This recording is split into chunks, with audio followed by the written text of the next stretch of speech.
Could AI help you do more of what you love? Workday is the AI platform for HR and finance that actually knows your business. We help you handle the have-to-dos so you can focus on the can't-wait-to-dos.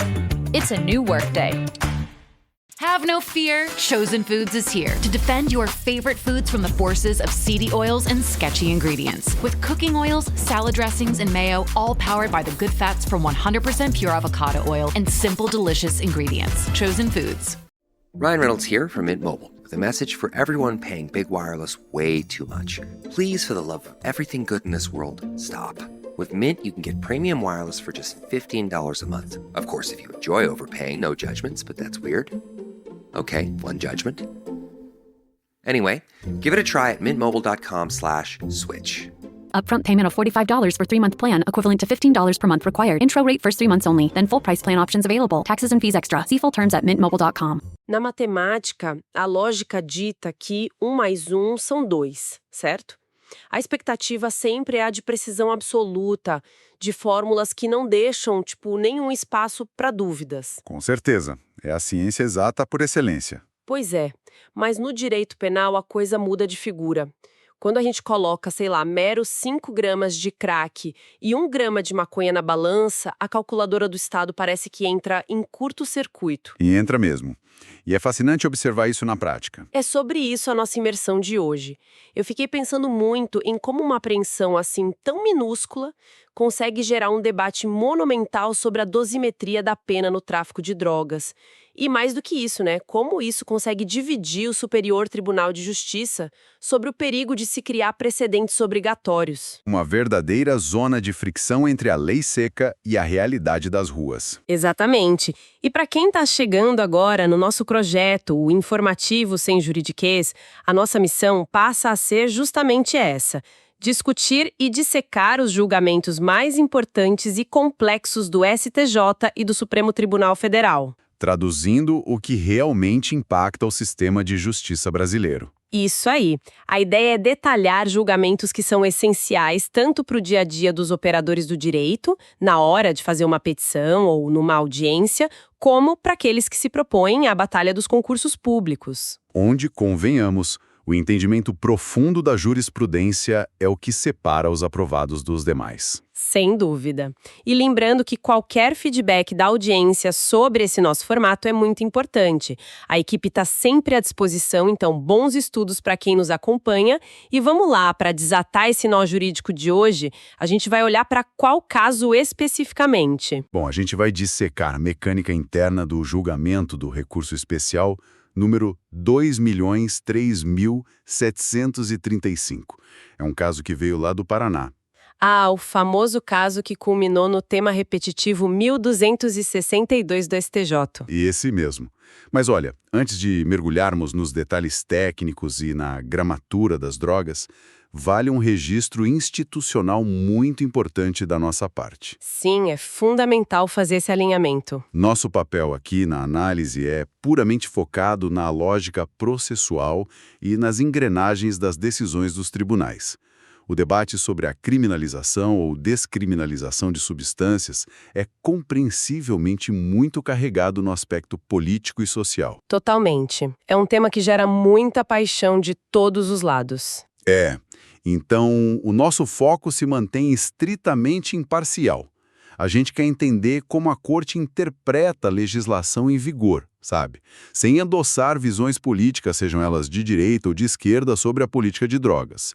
Apenas reportando a fonte. Essa postura técnica é a espinha dorsal da nossa análise. E, feita essa ressalva, vamos começar pelo cenário maior. Porque a Constituição Federal desenha as competências lá no artigo 105, inciso 3. Exato. Que é a porta de entrada para o STJ. Mas a grande dúvida que fica para muita gente é entender a dinâmica prática. Quer dizer, se uma apreensão acontece numa comarca minúscula no interior do Paraná, qual é a justificativa estrutural para que os ministros lá em Brasília tenham que debater a quantidade de pedras de crack na balança? É uma excelente pergunta. E a justificativa, na verdade, reside no gargalo do nosso pacto federativo. Como assim? O STJ não julga fatos. Ele não vai lá pesar as provas novamente. O papel dele é atuar como guardião da lei federal. E o recurso especial é justamente o veículo para fazer isso. Ah, entendi. Porque o Brasil tem 27 realidades estaduais, né? Completamente distintas. Então imagina a cena. O Tribunal de Justiça do Rio Grande do Sul começa a interpretar um artigo da Lei de Drogas de uma forma. Aí o Tribunal de Justiça de São Paulo interpreta o mesmíssimo artigo de forma diametralmente oposta. Vira uma bagunça.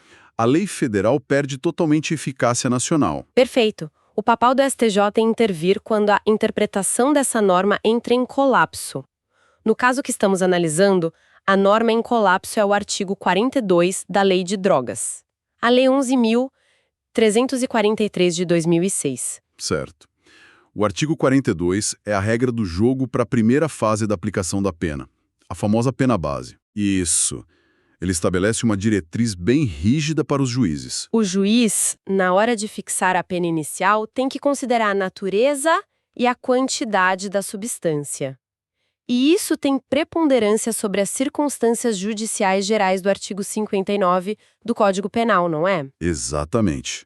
O legislador colocou uma lente de aumento aí. O que é a droga e quanto tem dela importam mais do que a personalidade do agente ou os motivos do crime. Mas olha, existe um paradoxo que me incomoda um pouco nessa história. Qual seria? Se a própria lei federal manda expressamente que o juiz de primeira instância olhe para a natureza e para a quantidade, e o juiz faz exatamente isso na sentença, por que o STJ interfere? Quer dizer, foi o juiz de piso que sentiu o peso do material, que viu as provas de perto. Aquele contato direto com o réu, né? E isso, intervir não seria esvaziar a discricionariedade de quem está ali na linha de frente? Um ponto válido. Mas o que ocorre é que a discricionariedade judicial no sistema penal não funciona tipo um cheque em branco. Ela tem limites. Muitos limites.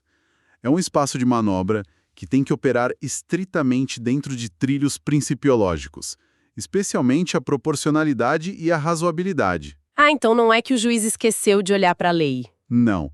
O conflito surge porque a forma como o juiz ou o tribunal estadual valoraram esses elementos, colocando um peso enorme na natureza da droga e ignorando a quantidade, criou uma distorção severa, pelo menos na visão da defesa. Entendi. O STJ entra para calibrar essa matemática da pena? Para garantir que o juiz não viole o sistema punitivo? Isso mesmo. E para a audiência entender como essa distorção opera na vida real, a gente precisa olhar para a base fática dessa apreensão. Vamos lá, então. Vamos materializar esse caso prático para ficar bem didático.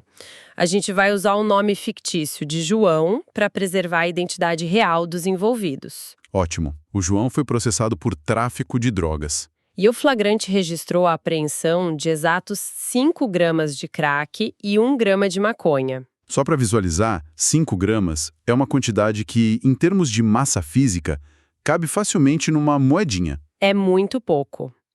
O processo seguiu o trâmite normal, houve condenação na primeira instância e o caso chegou ao Tribunal de Justiça do Paraná. O TJPR. E a premissa adotada pelos desembargadores lá foi focar quase que exclusivamente na palavra natureza, descrita no artigo 42. Eles fundamentaram o aumento da pena calcados na alta nocividade estrutural do crack, não foi? Exatamente. O argumento central do tribunal foi que o crack tem um poder destrutivo incomparável. Uma capacidade rápida de causar dependência. Sim, e o impacto avassalador sobre a saúde pública. Então, baseados unicamente nessa nocividade abstrata. Nessa periculosidade que é inerente à substância. O TJPR decidiu exasperar a pena base do João e jogaram a condenação final lá para cima, na casa dos 7 anos de reclusão. Nossa, 7 anos, quer dizer, a quantidade minúscula da droga virou só um detalhe. Foi totalmente apagada pelo terror que a palavra crack impõe. E é nesse momento processual crítico que a Defensoria Pública do Paraná interveio. Eles levaram o caso para Brasília através do recurso especial. E a tese da defesa foi brilhante porque inverteu a lente, né? Totalmente. A Defensoria em nenhum momento negou a letalidade do crack. Os dados epidemiológicos são incontestáveis. Não tem como brigar com a ciência nisso. Mas o argumento deles se apoiou na outra ponta da balança legal, a quantidade. Eles disseram, olha, esses 5 gramas configuram uma porção tão diminuta, mas tão irrisória no contexto do tráfico, que o simples fato químico de ser crack não justifica jogar a pena tão longe do mínimo legal. Eu quero dissecar esse mecanismo da tese da defesa porque é muito importante para os estudos. Se a gente olhar para a estrutura do crime de tráfico, a pena base mínima é de 5 anos de prisão. Isso, a partir de 5 anos. E o legislador, ao criar essa pena base lá atrás, ele já sabia que o tráfico envolve drogas perigosas, certo? Drogas que causam danos severos. Claro, o risco já está embutido. Então, esse perigo abstrato já está precificado nesses 5 anos iniciais. Se o tribunal pega a pena e aumenta para além do mínimo, usando só a justificativa de que a droga é perigosa e ignorando que a apreensão foi ínfima, isso não seria, na prática, punir o João 2 vezes pela mesma coisa? A sua leitura descreve com precisão a violação do princípio nubis in idem. A vedação à dupla valoração negativa. Exato. A mecânica da dosimetria penal exige uma progressão real de gravidade. A pena mínima de 5 anos já absorve essa carga de reprovação e o risco à saúde pública.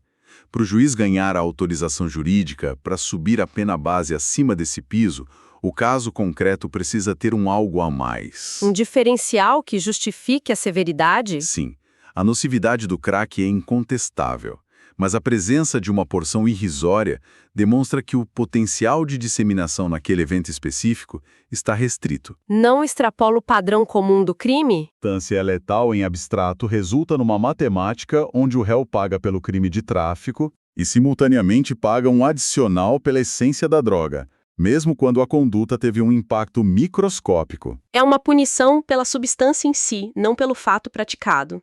E aí o caso cai no colo do ministro relator no STJ, o ministro Reinaldo Soares da Fonseca. E ele precisava de uma saída técnica para isso. Uma saída que resolvesse essa fricção entre o potencial letal em tese e a baixíssima lesão no fato concreto. E a saída passou por travar os 2 conceitos do artigo 42, certo? Obrigando os tribunais estaduais a lerem a lei como um bloco único. Exatamente, essa foi a arquitetura do voto do relator. Ele caminhou por essa rota de bloqueio hermenêutico. O ministro estabeleceu que natureza e quantidade formam o que a jurisprudência passou a chamar de binômio inscindível. Um par absolutamente inseparável. Inseparável. Para fins de majoração da pena, você tem que olhar os 2 juntos. A lógica é, você não avalia o perigo de uma fogueira só sabendo que o material é inflamável. Você precisa saber quantos litros de gasolina tem ali. Bela analogia.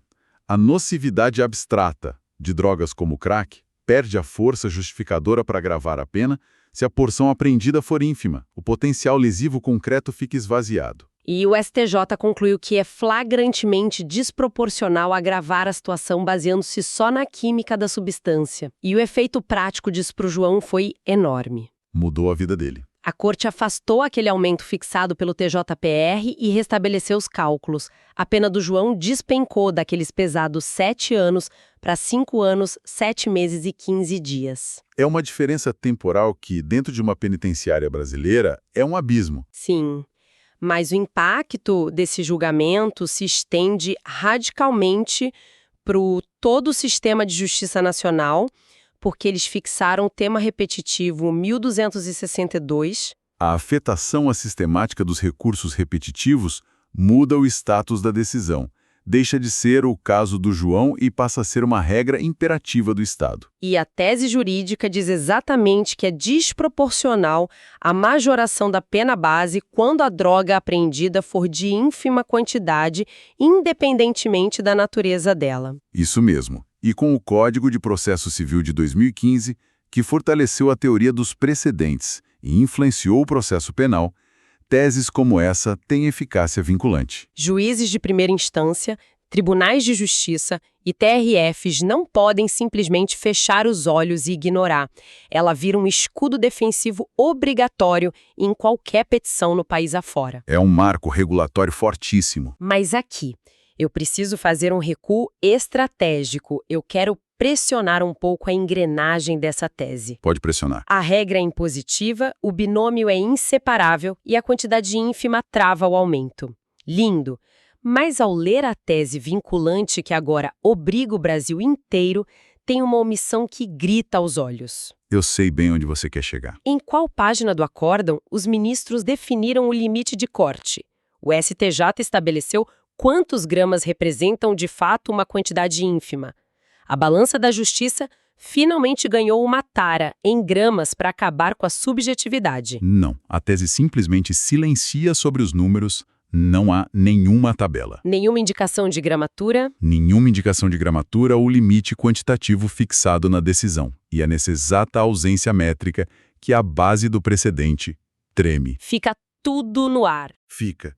E esse silêncio motivou a abertura de uma divergência profundamente analítica por parte do ministro Messoud Azulay Neto. E é muito importante a gente sublinhar a mecânica desse voto vencido para quem nos acompanha. Porque ele não discordou do mérito, né? Não. O ministro Azulay Neto concordou plenamente no caso do João. Para ele, os 5 gramas de crack eram, sem sombra de dúvida, uma quantidade ínfima. Ele votou junto com o relator para reduzir a pena. A cisão entre eles ocorreu em outra esfera, então. Sim, na conveniência processual de se criar um precedente vinculante com esses termos. Deixe-me ver se eu entendi esse impasse. Ele apoia a regra no caso concreto, de que pouco volume não gera agravamento, mas é contra criar uma tese obrigatória para o país dizendo a mesma coisa. Isso soa um tanto paradoxal. Parece, mas tem uma lógica jurídica pesada por trás. É como uma autoridade de trânsito instalar uma placa numa estrada super perigosa dizendo apenas não dirija muito rápido. Essa analogia é perfeita. Porque se a placa não crava velocidade máxima de 80 km por hora, um motorista de carreta vai achar que 60 é muito rápido, enquanto o motorista de carro esportivo vai jurar que 120 ainda é super seguro. A intenção da placa é organizar, mas sem o limite exato, ela só delega confusão para quem está ali no volante. É exatamente isso. A metáfora viária explica perfeitamente o temor institucional levantado pelo ministro Azulay Neto. O argumento dele adentra na filosofia processual contemporânea, alertando para o risco dos chamados conceitos jurídicos indeterminados. Os conceitos abertos. Isso, quando o STJ consolida uma tese repetitiva usando a expressão ínfima quantidade, ele injeta um conceito aberto nas veias de um sistema que deveria ser vinculante e padronizado.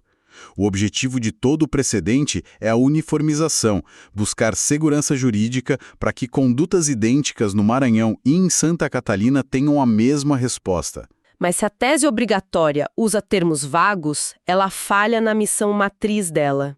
O efeito reverso é avassalador. O juiz lá do interior do Ceará pode interpretar que ínfima quantidade significa 1 grama de crack. Se o réu for flagrado com 2 gramas, ele eleva a pena. Enquanto o juiz da capital de Minas Gerais pode achar que 10 gramas ainda é ínfimo. O precedente nasce prometendo pacificar a divergência, mas no fundo ele terceiriza a definição do termo de volta para o livre convencimento de milhares de juízes. E a consequência direta, que o voto divergente fez questão de antever, é que a controvérsia simplesmente não cessa. O tribunal vai continuar sendo inundado por uma avalanche de novos recursos. Advogados batendo na porta de Brasília todo dia. Todo dia. Perguntando, STJ, nesta apreensão de 7 gramas, o juiz estadual não considerou ínfimo? 7 gramas entra na tese? Em vez de resolver o problema sistêmico, o recurso repetitivo passa a exigir micro-resoluções, caso a caso, sobre o que a palavra ínfima significa. Esvaziando totalmente a racionalidade do modelo. É o nervo exposto da separação de poderes. Com certeza. A lei de drogas, editada pelo Congresso, não dá critérios objetivos e o judiciário fica refém de suas próprias abstrações. Mas ainda assim, enfrentando esse risco enorme de indeterminação, a maioria da terceira sessão bateu o martelo e consolidou a tese. Prevaleceu a corrente liderada pelo relator. A visão foi de que, mesmo sem uma matemática rigorosa, o norte fixado pela tese protetiva é indispensável para frear a arbitrariedade nas instâncias de base. I sold my car in Carvana last night. Well, that's cool. No, you don't understand. It went perfectly. Real offer, down to the penny. They're picking it up tomorrow. Nothing went wrong. So, what's the problem? That is the problem. Nothing in my life goes as smoothly. I'm waiting for the catch. Maybe there's no catch. That's exactly what a catch would want me to think. Wow, you need to relax. I need to knock on wood. Do we have wood? Is this table wood? I think it's laminate. Okay, yeah, that's good. That's close enough. Car selling without a catch. Sell your car today on Carvana. Pickup fees may apply. O tribunal mandou uma mensagem muito clara. A natureza deletéria não é mais um coringa penal. Exige-se razoabilidade. A avaliação do peso continua fluida caso a caso, mas a regra do binômio inseparável agora é dogma. Então, se fôssemos extrair o destilado do tema 1262 para quem opera o direito, a lição é que a dosimetria é intolerante à desproporção.